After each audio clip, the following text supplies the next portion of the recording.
What's good, everybody? How y'all doing? How y'all doing? What's up? What's up? Yeah, just give me 1 second. I'm gonna get started in a second. Just trying to verify a couple things. Uh, if anybody's in the chat, just hit one. Let me know if you can hear me. I think I got good levels. Should be good.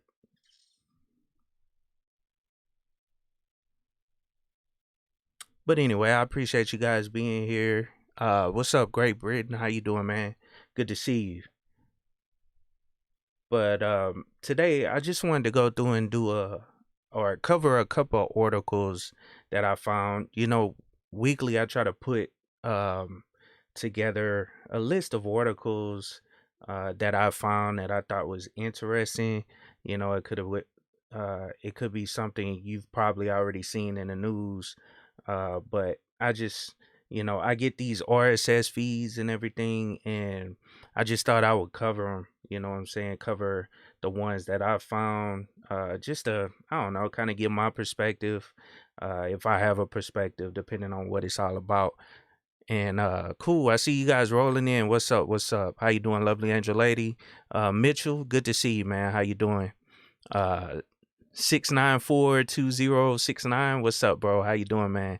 And Professor Black Ops, good to see you, man. What's happening? Clark Fitness, what's good, man? How you doing, man? Good to see you. I think I seen you in the comments, man. Good to see you, bro. I appreciate you being here. But like I stated, this will be kind of a short live stream. Um, and I'll just talk about a couple articles that I found. Cause I get RSS feeds, different articles dealing with cybersecurity, and I found a couple articles that I found very interesting, and I wanted to, kind of, I don't know, show you guys and kind of give my perspective. Now, I don't work in the cybersecurity field, but I do know a little bit about it as far as the tools go, especially um, Linux tools. I've kind of played around with them, but this is something that I just kind of want to incorporate into the channel, and just talk about, things that I found. But let me stop repeating myself and let's go down and get to the first article I want to show you guys. So let's go down, switch it up. Let's see. Boom, there we go.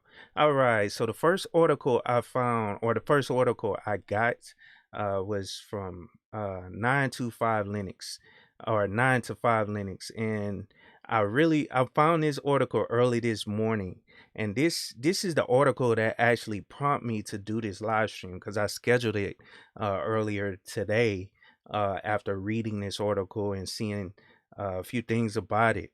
Um, and of course, as soon as I read it, I updated all my systems, because as you can see, there was a vulnerability in Linux, not really Linux, but the sudo application. And so it says another sudo root privilege escalation vulnerability got patched. And here's the update. So basically states sudo 1.9.5p2 was released today, and it addresses two security issues. The first is CVE 2021 3156, aka Baron Sametit, was discovered by, and I hope I don't mess up their names, but Qualys Research Lab, and could allow local users, sudoers, and non-sudoers to obtain unintended access to the root account. And that's very important. That's very scary. You know what I'm saying? And you don't have to really worry about this. One thing I found about it, you don't really have to worry about it if you're the only one using the system. But you know what I'm saying? I kind of want to, let people know that you may want to update your system as soon as possible, to fix these security issues. And then just to read a little more, it says the new sudo root privilege escalation vulnerability comes exactly a year after Joe Vinix discovered the stack-based buffer overflow vulnerability in pseudo. I don't know if you guys remember that, but it was a vulnerability that came out last year dealing with buffer overflow. It was a buffer overflow vulnerability that got patched back then. But I just wanted to, I don't know, kind of let you guys know if you got a Linux server out there in the cloud or anything like that, you want to just go on and update it if you have more than one person actually accessing it. And then read a little bit more. It says, in addition, the new release patch CVE 2021 23239, a vulnerability discovered in sudo's sudo edit utility, which could allow a local attacker to bypass file permissions and determine if a directory exists or not. This security flaw affected sudo versions before 1.9.5. So yeah, I updated all mine, so you guys update yours. But it says the sudo 1.9.5 P2 release also adds support for stickprognum emulation on systems that do not provide it, as a missing dependency on libsudo_util and libsudo event logs, adds the ability to preserve users KRB 5 CC name environment variable, which performs a PAM authentication and addresses an issue with sudoers log server client that could lead to very high CPU usage. So let me get back to some of the people in the chat as well. I see you guys saying a few things. Yeah, Mitchell, man, like I said, I'm trying to, add this, I guess, to the, type of videos that I want to provide on the channel. I appreciate you though. What's up, Kenny Conjo? What's happening, man? Thanks for coming through. Professor Black Op. I reached out to our SAS too. Oh yeah, definitely, man. Keep it respect. Oh, thanks, Great Britain, man. I appreciate you, man. I gave you a shout out early. I don't know if you're still in here. I appreciate you though. What's up, Complex Design? Good to see you, man. Good to see you, bro. But pretty much that's it on this article. There are these two vulnerabilities. You want to just update your Linux servers if you have an older or a version before 1.9.5. Want to go down and update it to the latest version of sudo. So yep. It says, Kenny Conjoy says, we need to do a live on cybersecurity news and strategy, bro. Yeah, definitely, man. Hey, just hit me up, man. If I know you real busy, I know you were saying you know, some work things that you got to take care of and everything. And I don't want to say the wrong thing, you know what I'm saying? But you know what I'm talking about. But yeah, just hit me up, man. Let me know. You know what I'm saying? Definitely. But all right, so the next one is something that was actually covered already, and I try to stay away from things that were covered by other people, especially people that I know. You know what I'm saying? But let me shout him out though. Professor Black Ops, he did a video on the SolarWinds hack. So check his video out. I'm pretty sure he has more in-depth knowledge in what actually happened in this hack. Because I have base knowledge on it, but check his video out as well. He did a video on the SolarWinds hack a while back, so just check him out. But I found this article, and actually it leads into another article, and this is a more recent one. No, this came out January 26th, today. And then it says, in December, cybersecurity firm FireEye discovered that it had been compromised by a sophisticated hack. SolarWinds, an IT firm that FireEye used, was the victim of a supply chain attack that gave hackers access to potentially thousands of targets, including FireEye. And if you guys don't know what SolarWinds is, I know they produce a lot of software that's used in networking. Like you can, and I haven't played around with SolarWinds in years. Yeah. So don't beat me up if I say the wrong thing. I haven't like actually touched the software, like the SolarWinds software, since what 2007, I believe the last time I touched it when I was working as a network administrator. But they produce a lot of tools to help people, protect your network, as well as you can set up um it's you can set up like a fake network, and you can go through and configure everything similar to, what is that, is it Packet Tracer? I'm not 100% sure. um but SolarWinds has a lot of tools that can help you. But anyway, they basically got hacked.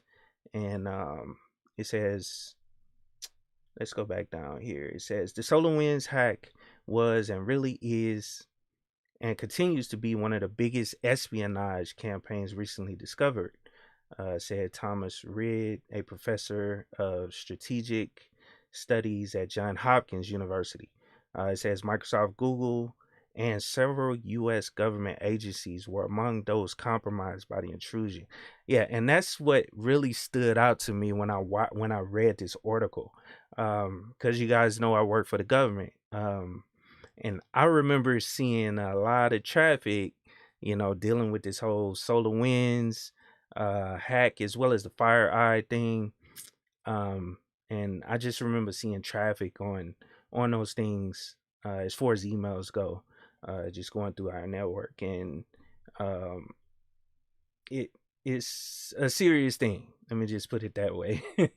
And they took it, very serious. So this actually affected, you know, a lot of companies, as well as government agencies. So that's pretty much all I can say about it, but this was actually affecting, the government.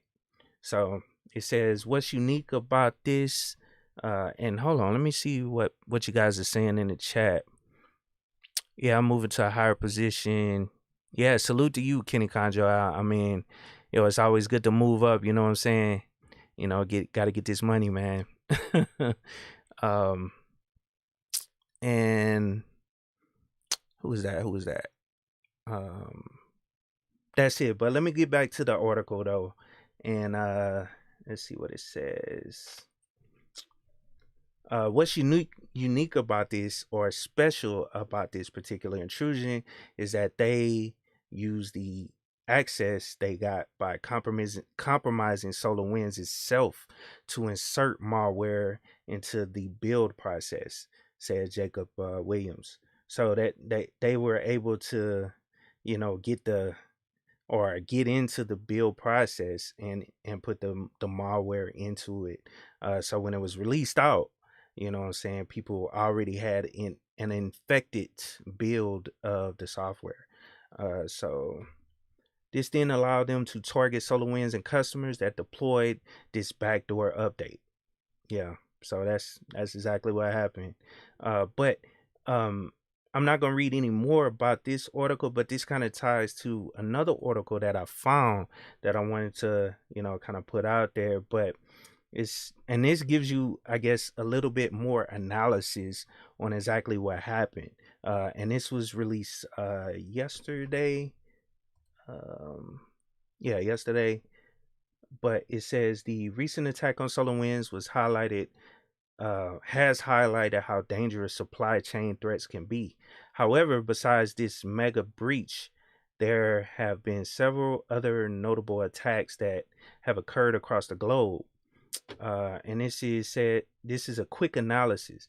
And this is one thing I wanted to read to you guys, but it says in the last 2 months, several supply chain attacks have been reported in which attackers had targeted third-party vendors working for the victim organization. So this was a long-term hack. They've been trying to get in, trying to find the best way to actually get in to these organizations to put their code out there, or their malware out there. But it also says in such attacks, threat actors usually abuse trust in code signing, hijack software updates, poison open source code, and target app stores. And it says multiple organizations have been targeted, including Nullsoft, Pima County Government, IOBIT, Ministry of Health, and that's in Mongolia, and Vietnam Government Certification Authority. One of the most affected regions in North America, followed by South America, the Middle East, and Southeast and Central Asia.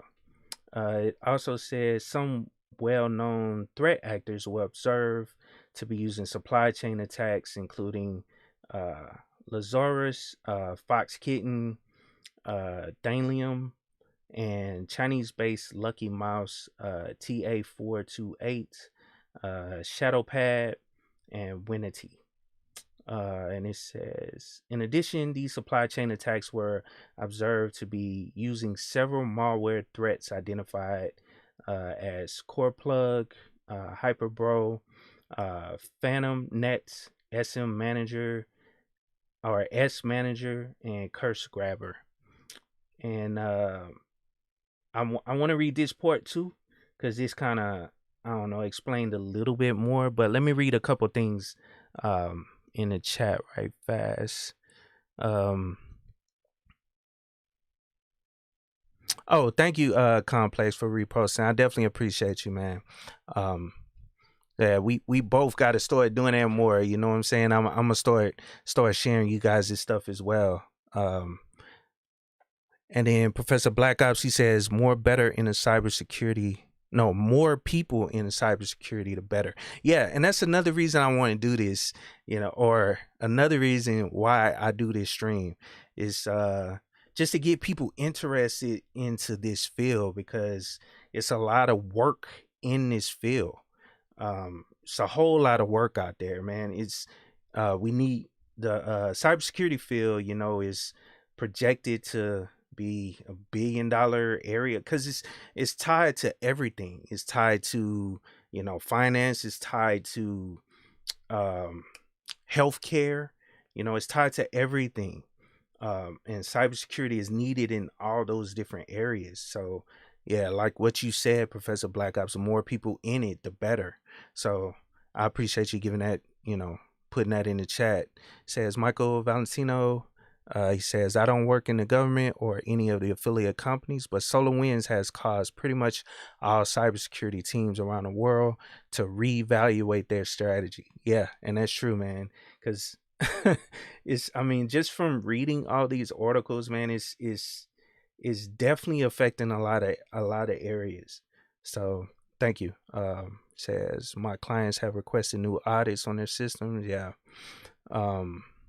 Says, but let me get back to this right fast. And it says SolarWinds, not just any attack. SolarWinds supply chain attack is to believe to have compromised more than 250 government agencies and businesses. Several high-profile organizations, including U.S. agencies and the IT giants, have been impacted.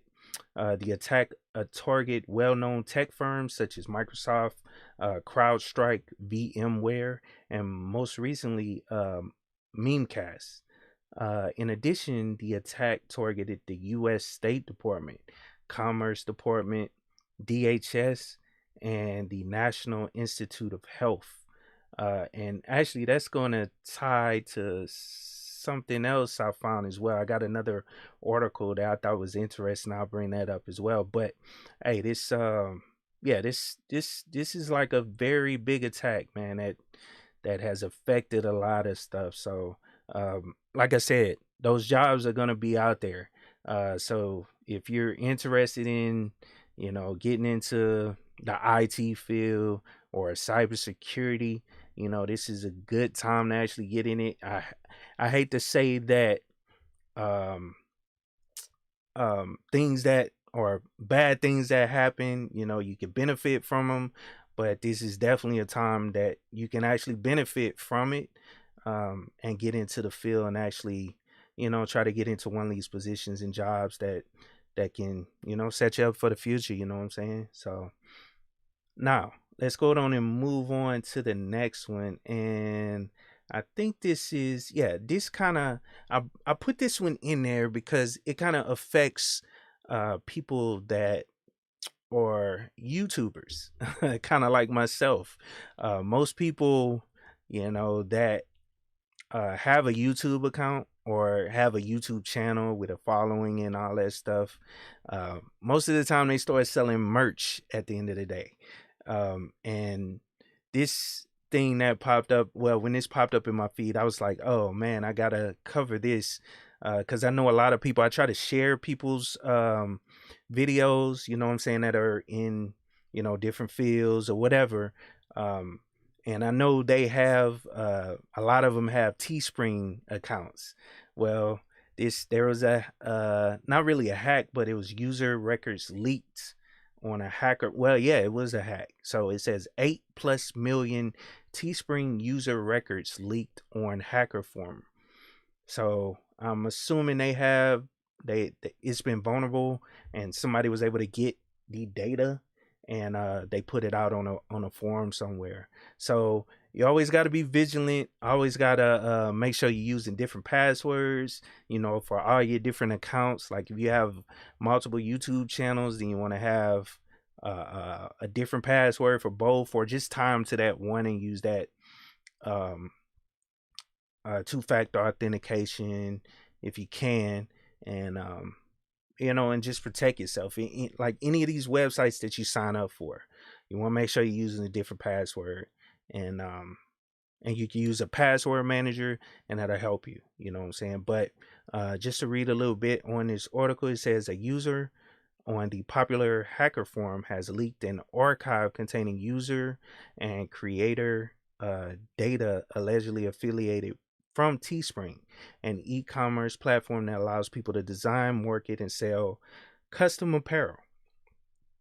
So it says the files contained in the leak archive include email addresses and last update dates for over 8 million user accounts, as well as full names, phone numbers, locations, and other account details for more than 4 million Teespring users and apparel creators. Good thing it didn't have passwords in there.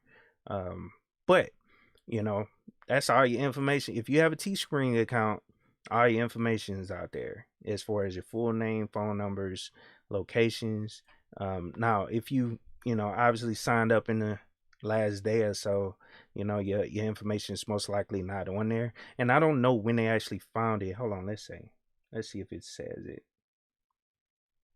So they did suffer a breach in June and disclosed on December. And that's one thing, I don't really care for with a lot of these companies. They don't have I don't know, it's for some reason it takes them a while. I don't know why it takes them so long to disclose that people's information has been compromised. I don't know if there's any laws that need to be changed, but that information, if soon as this is done, I mean, it's nothing you can do about it. It's no reason for you to. I know you're trying to keep your business name, together, but that's why you need to make sure you do as much as you can as far as protecting the security of your website. But at the end of the day, these things happen, and but they need to disclose this as soon as possible so people know that their information has been put out there. Like it says, 8 million user accounts. But let me read the rest of it so you guys can get a full understanding instead of me skimming through it. But it says, judging from the account update dates, the data appears to have been exfiltrated from Teespring servers sometime in April 20. Okay, so if you signed up for an account after April 2020, then your information is most likely not in there. But still, you know what I'm saying? If you signed up for that account around that time, then, or before, then that information is most likely out there. And it says, presumably malicious used by forum post author for more than 8 months. According to ZNet, however, the data comes from a Teespring breach that the company suffered in June 2020 and disclosed it in December 2020. So let me close this right here. It says what's been leaked, and so it's basically a SQL file, and you can, upload that or import that SQL file to a SQL server and look at all the data.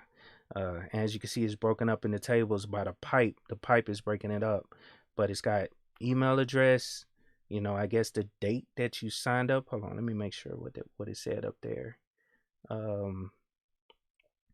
So user accounts, full name, location, email address. Oh, last update date.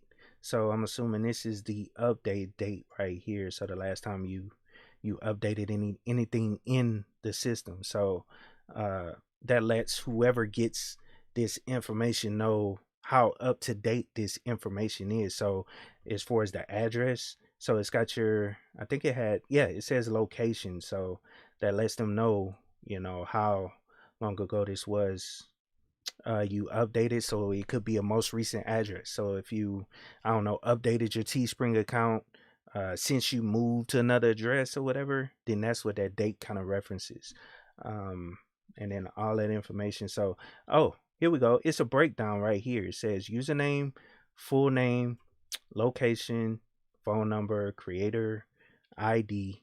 So that's another thing. This is one of the reasons I wanted to show people that.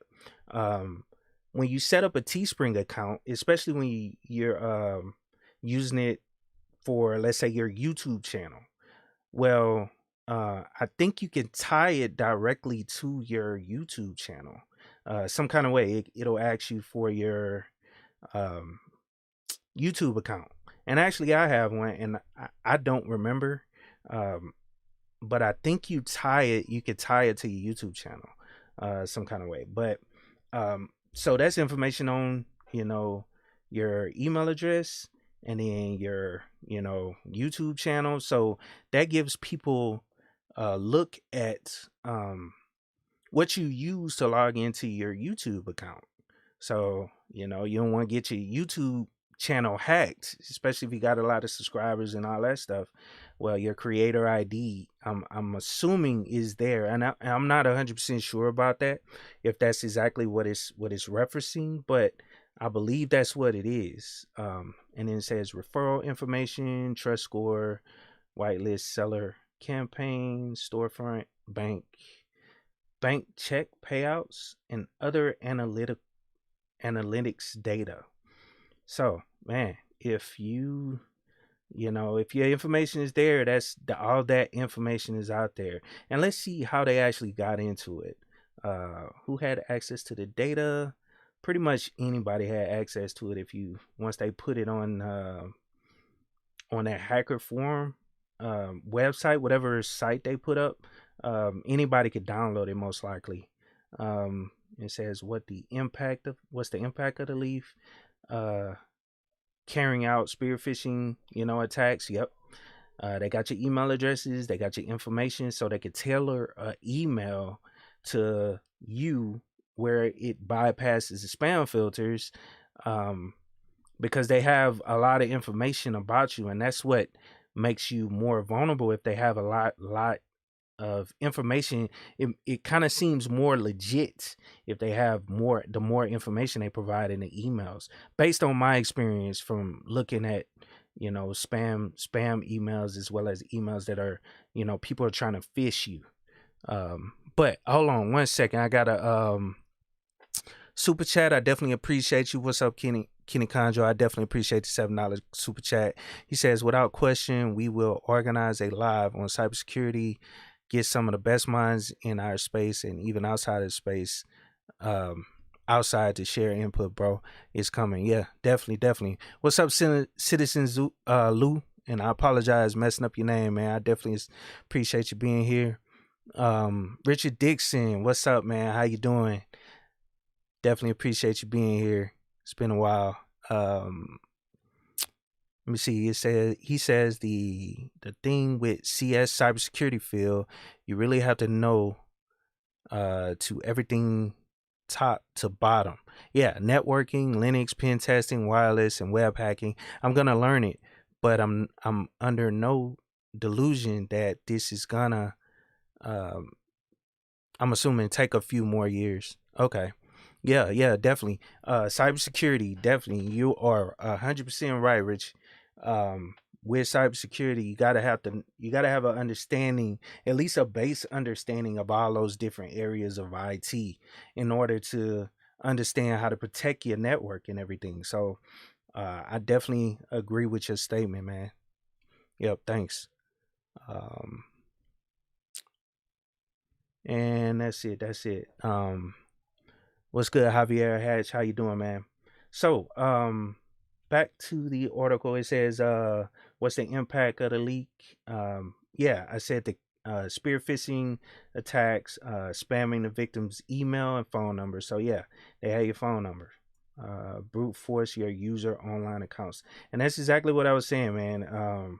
That's one thing they're gonna try to do is brute force your account. So it, they have websites out there that you can search. Well, not websites, but they have applications I know in Cali where you can search for all the online accounts associated with an email address. All you need is that email address. Put that email address into the actual script, and it goes through and searches like hundreds of websites out there, the most popular websites out there, um, with using that user account to see if there is an account at that website. And then once they find a good website that they want to try to brute force, then they'll brute force it and try to get into that account.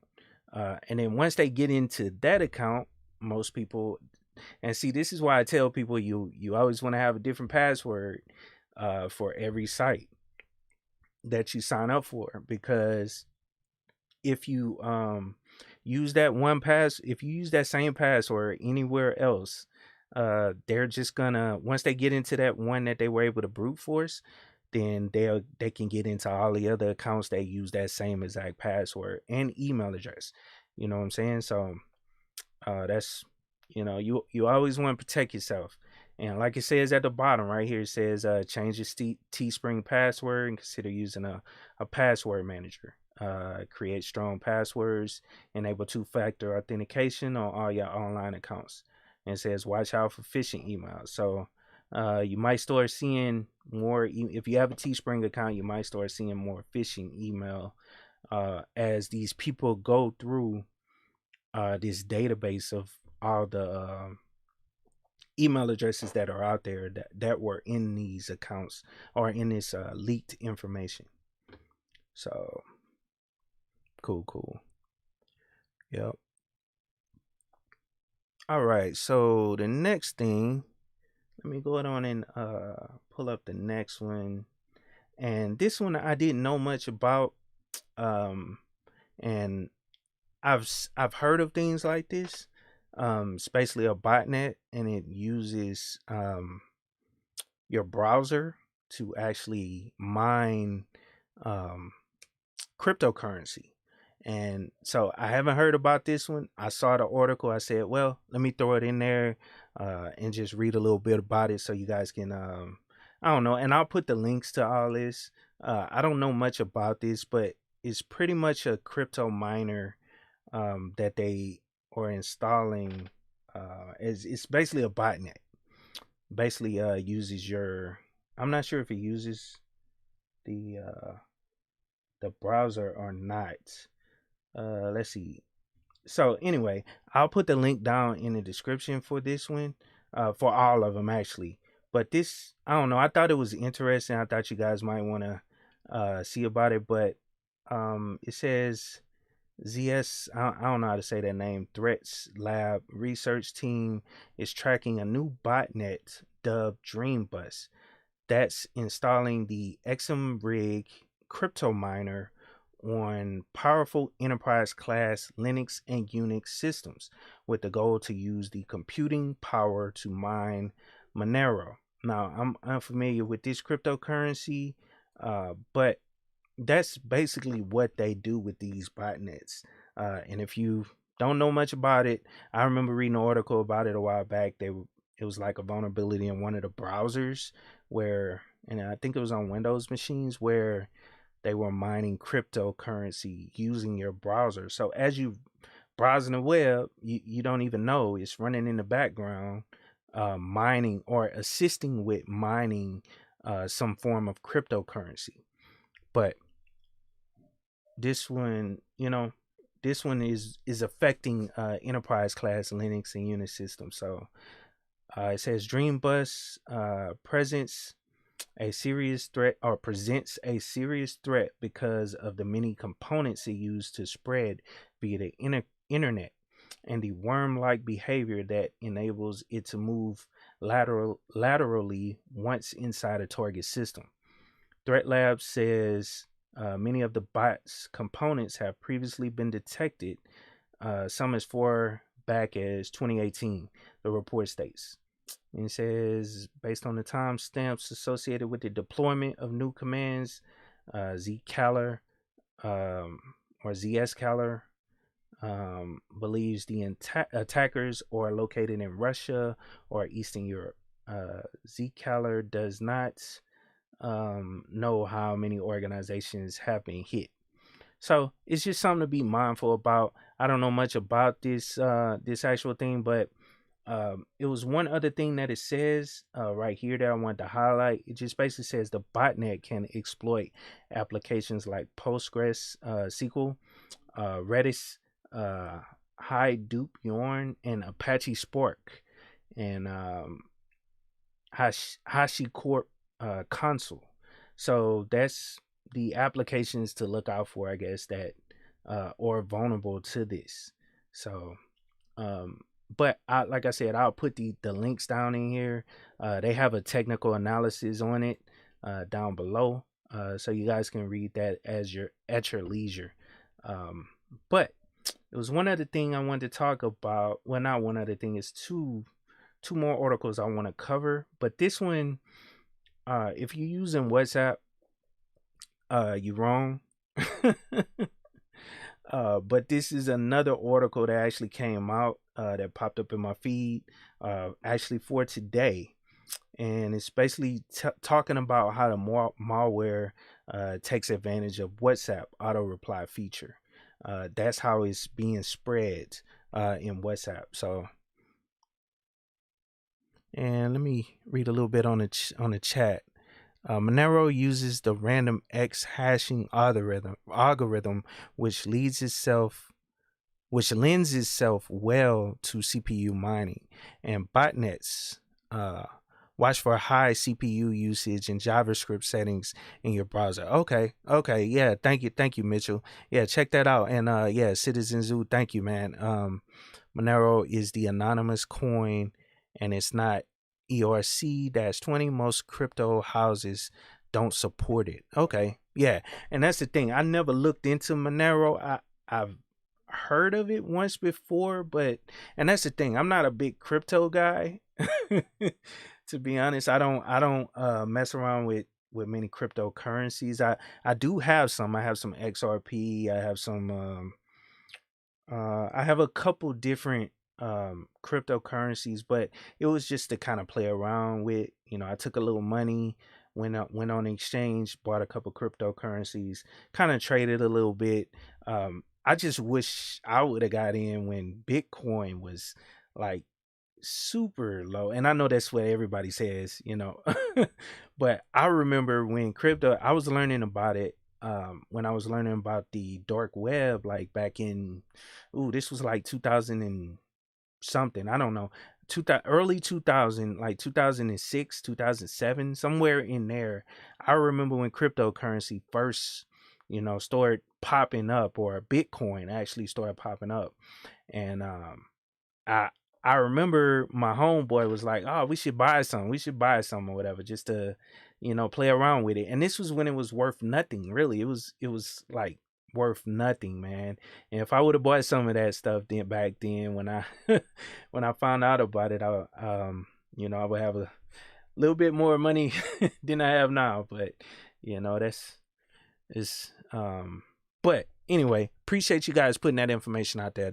Thanks about Monero. So you guys interested in it, check it out, check it out. But this article, it basically says the malware takes advantage of the WhatsApp auto reply feature. It says WhatsApp family group chat in home is even shady link found on the internet.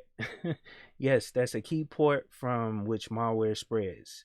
So, as reported by researchers, new malware spreads through WhatsApp Messenger when it auto replies to any messages or messaging conversation using a malicious link that leads to a fake Huawei app. So, yeah, just be careful. And I know this kind of ties to the Huawei phones, which have been kind of banned in the US. But just be wary if you have any of this stuff. So it says if the recipient fails for it and opens the link, or yeah, if he fails for it and opens the link, they will see a Google Play Store lookalike website where they can download the app.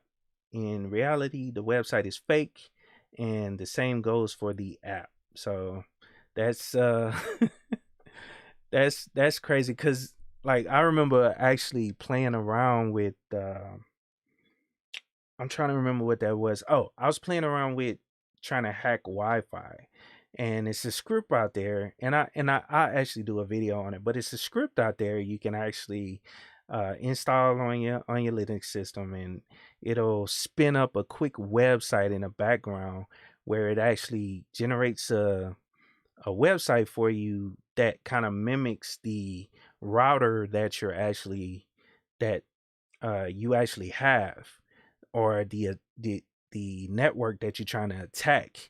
So if you could tell that it's like a Netgear router, then you can spin up a Netgear website and try to trick the people to actually log in and give you the username and password to their actual router, as well as while you're kind of, I can't remember the name of that term, but you basically um it's almost like a jammer. You're jamming the signal from their router and putting your router signal out there with a fake page. So when they connect to your network, it'll pop up saying, "Hey, you need to log in."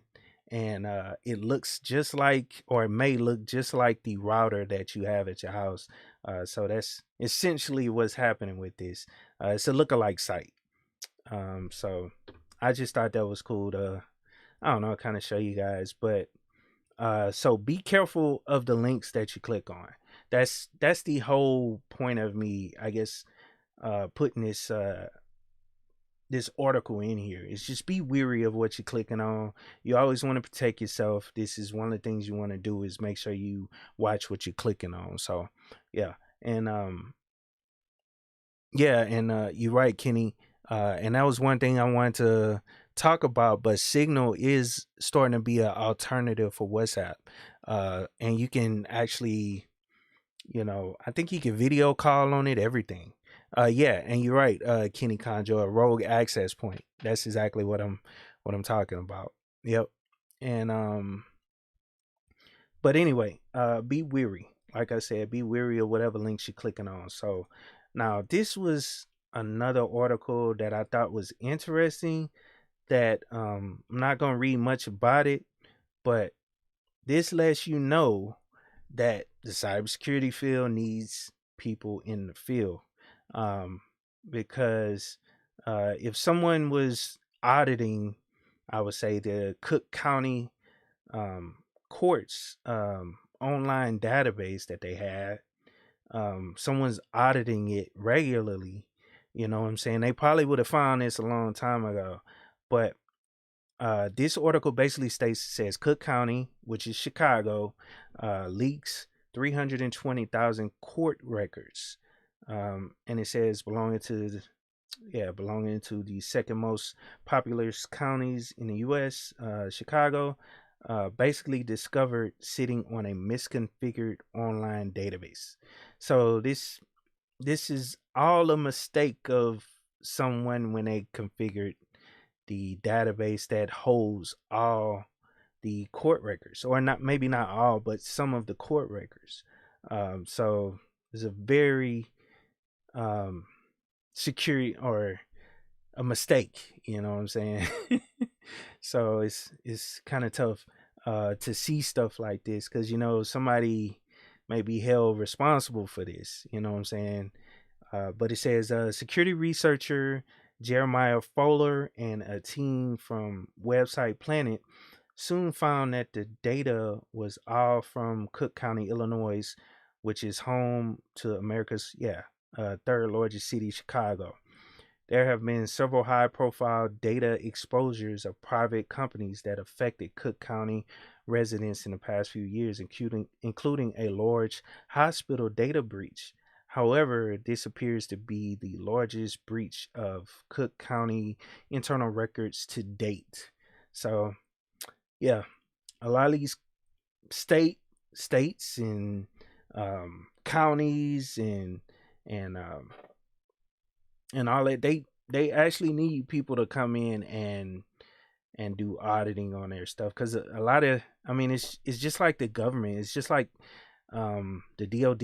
I mean, they're behind on a lot of stuff, which you would think they would be on top of it, but they are behind on a lot of stuff. That's why a couple years back, you remember the police stations were getting hit with malware and ransomware and all that stuff, because they don't update their systems as frequently as most people, you know what I'm saying? And they really don't pay a lot of don't pay people that work for the city, and all that stuff, a good amount of money, as they should. Otherwise, things like this wouldn't happen. But anyway, that's all I wanted to point out.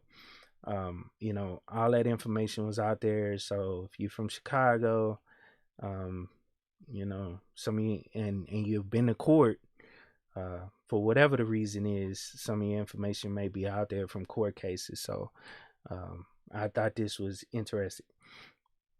And let me read a little bit more on the chat. Darren, what's up, man? How you doing? Let me see who else. What's up, Gabe? How you doing, man? Good to see you, man. Haven't seen you in a while, bro. Good to see you, man. Let me see. All right, cool. So let me go back to this last article. Yeah. So the last article I wanted to talk about was basically mobile phishing attacks are scary and on the rise. 85% are outside of email. So just wanted to, I'm not going to read it. I'll put the links in the description after this video. But just like someone said in the chat a little while ago, that mobile phishing attacks, are on the rise. So just be wary.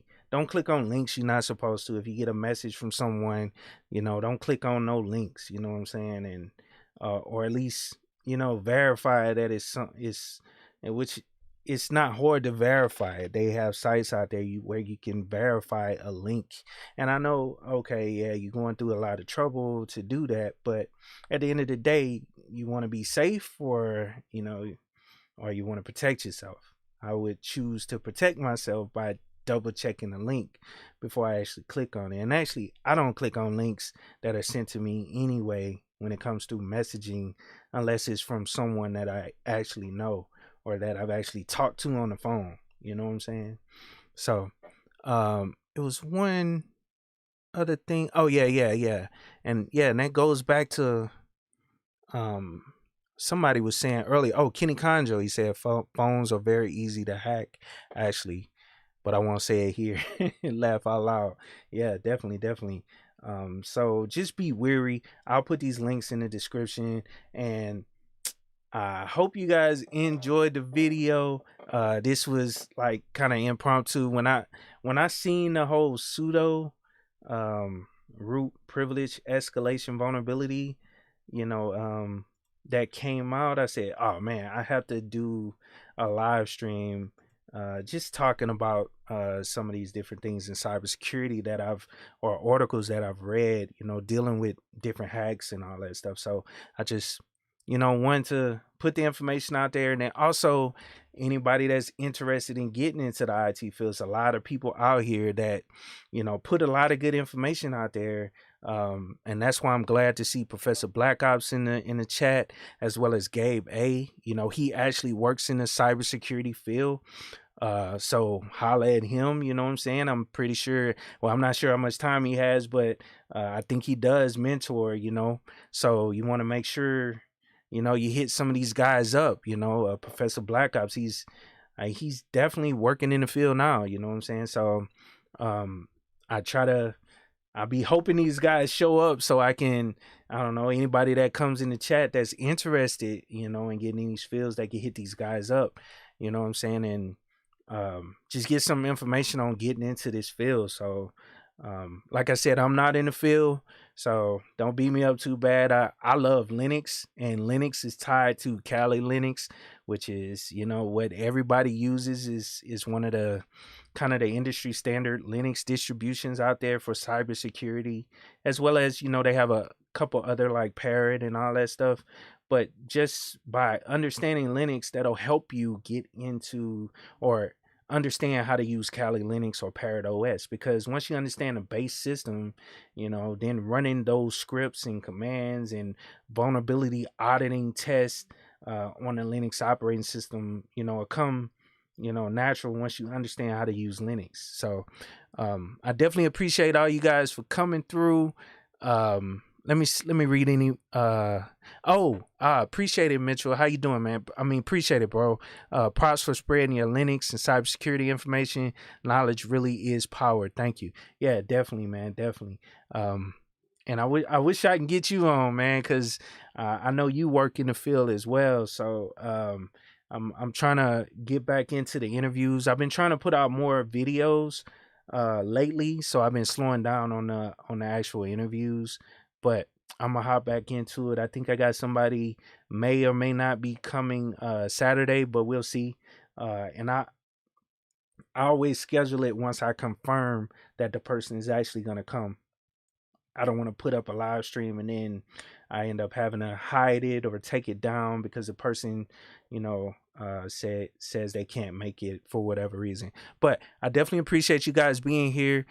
Shout out to everybody in the chat. I definitely appreciate all the support. And Kenneth Evans, good to see you as well. I try to shout out everybody, man. Thanks for being here. You guys have a good one. And before I leave, let's see. There are so many privilege escalation exploits for weak file permissions in Linux. I'll send you some. Yeah, thanks, Gabe. Send me some. I definitely. Hey, and I gotta do some of those videos on some of the stuff you sent me a while back. That I have it on my list. I just haven't got around to actually make them. But I appreciate it, man. Send me anything, you think that may help. You know what I'm saying? I definitely appreciate it. But hey, shout out to everybody again. Salute to everybody that's super chatting and all that stuff. But have a good day and keep it techie.